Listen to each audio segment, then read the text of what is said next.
A robbery suspect is dead after a late night robbery. Back and shot an intruder breaking into her home. 911, what is your emergency? A citizen, just like a police officer, have the right to defend themselves or defend others or either death or serious bodily injury, and that right extends to using deadly force.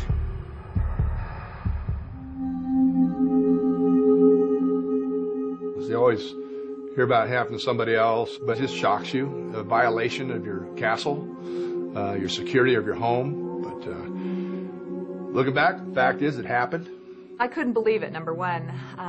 Number one, because it was, middle of the day. I couldn't believe it. But my second thought was, generally speaking, I probably would have been coming home by myself. I think a man or a woman should have a right to defend themselves and not seek that safe place and call the police officers and pray the bad guy doesn't kick in the door and take you out. I always felt safe in my home, and so that was kind of something that made you wake up and realize you got to be thinking things a little bit differently. Everyone's not always as nice as they may seem, and everything's not as easy as it can be all the time. Since that happened, I've been kind of nervous sometimes, but I still feel good when I leave the house because I know Daddy's here.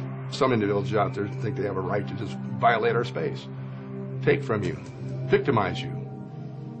Hopefully not in my America.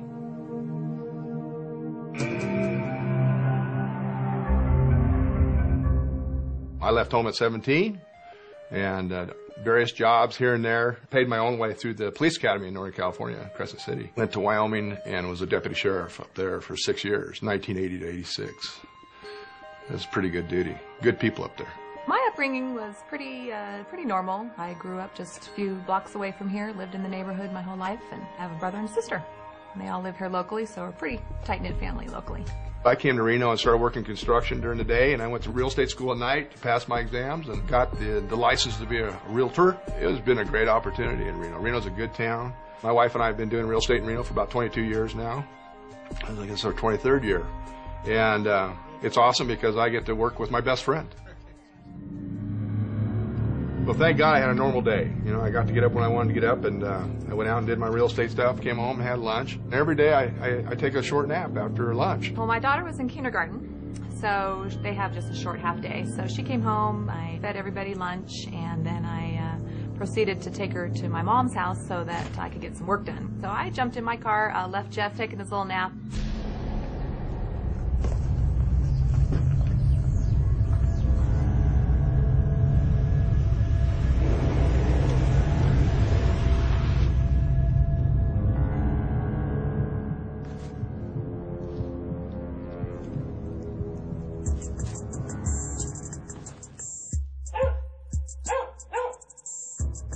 I was laying on top of my bed, and I heard my dog starting to key up and bark a lot, abnormally barking.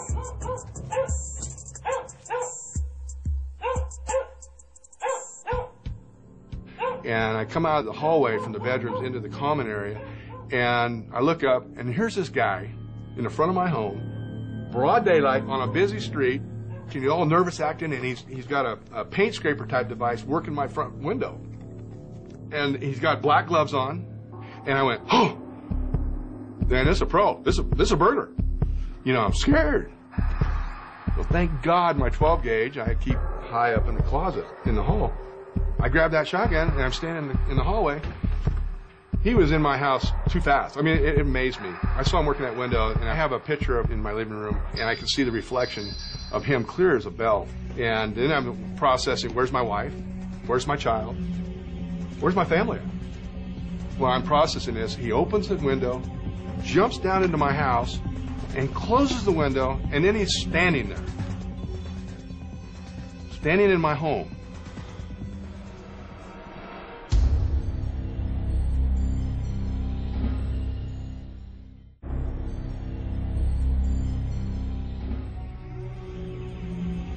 Man, this is a pro. This is a burglar. I'm scared. He was in my house too fast. I mean, it amazed me. It was like 30 seconds. And then he's standing there. Standing in my home. I mean, he had this look of just another day at the office. And then I started getting mad. He had that attitude like, hey, this is okay. Oh, no, it's not. And he stood next to the window. He kind of looked things over. He felt pretty secure and safe because he apparently saw my wife leave and thought nobody's home. It was real easy to kind of keep a watch on him. And I was in a dark hallway. He couldn't see me. And he was standing maybe 10 feet from me.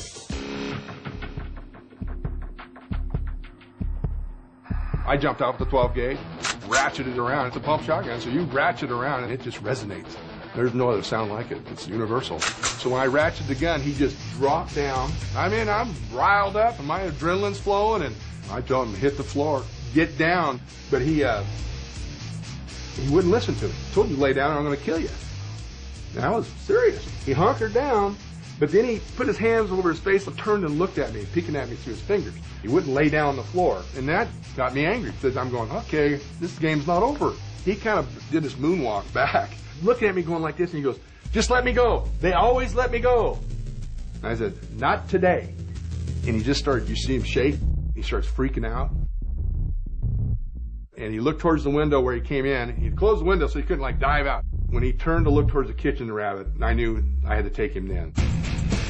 Just put a rifle butt right to his nose and whacked his nose, and I hit him twice in the face, and then his head turned sideways, and I was mad at that point. You know, and I knocked him down on the floor and stepped on him. He was belly down. I had him prone like I wanted to in the first place. He was still fighting. I'm going, my God, you know, this guy is something else, you know. And then I had to call 911, and I got a new fancy phone that's all touch interface, you know, and I didn't know how to dial 911. So I finally get 911 triggered, and finally I hear dispatch come on. 911, what's the emergency? I remember I was walking in front of the door, and I remember hearing some very loud screaming, something going on, arguing is what I thought it was. And I could see Jeff stepping on somebody with his shotgun in his hand, screaming at this man. I don't know what he was screaming, but I was like, what is going on? And then he sees me walking up to the front door, and he's basically telling me, come in, come in, come in. So I just start shaking. Honey, I caught a burglar! Here, take this phone, talk to dispatch! So I instantly have to pick up his phone and start talking to her. Cops rolled up, told me to put my gun down, and, you know, did what they were supposed to do. And I put my gun down. Once they hurry up and get in here, this guy's still feisty. I mean, he's not willing to go to jail. So I put the shotgun down, and they came and drug his butt out my door. I said, get that piece of crap out of my house. And they drug him out into the front yard. So then I de-escalated, not in my hands anymore. The thought that came across my mind was, oh my gosh, what if I had come in, I would have come in on him in my home. I don't know where he would have been. He could have been in my bedroom. He could have been in my office. I was just thankful that no one was dead. There was, you know, no one was hurt. Everything was okay. You know, I was just thankful that they were able to take him away and we could calm back down and recap what happened. You know, it was kind of scary. Officer came in and said, hey, he's on rope. And what's rope? It was repeat offender program. So he just got out of prison, doing a 10-year stint with the prison system here locally, I guess, for burglary with a firearm. So he used to pack heat, and he just got out of prison. And I told the judge, but what made me mad was I had to explain to my 6-year-old what a burglar was, what a bad guy was, what a dirtbag was. She lost the security of her home. What really torqued me off was at night at the front window where the burglar came into our house, she took her Power Ranger figurines and set them up in front of the window. I felt like putting a sign like, back off, like, stay off our property. Makes you mad. Makes me damn mad. And so the judge said, prosecutor, how many years do you want to game for? Well, we want him 10 years, minimum 10 years. The judge goes, how old is your daughter? 6. He says, no, 10 years, she'll be 16.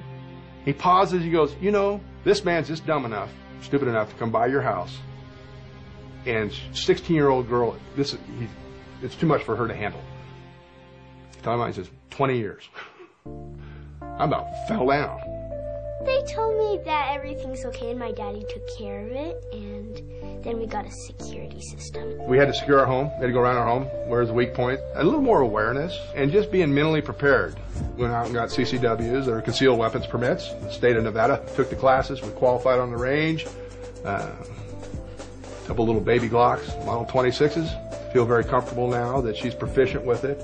That if I'm not around and she's pinned down in her own home, she doesn't have to be, will not be a victim. Period. I'm glad that the state of Nevada allows us as private citizens to protect the interior of our car, my person, my home, and that's a real privilege. And privilege, my butt. That's a right, isn't it? Right to keep and bear arms. Why should we live in fear of criminals? No, if the cops don't get them, we should. You know, the ones that slip by the cops. What's my wife supposed to do? 911. They might get here in 2 minutes. It might be 15 minutes. But a lot can happen, just like that guy was in my house within 30 seconds. Wow.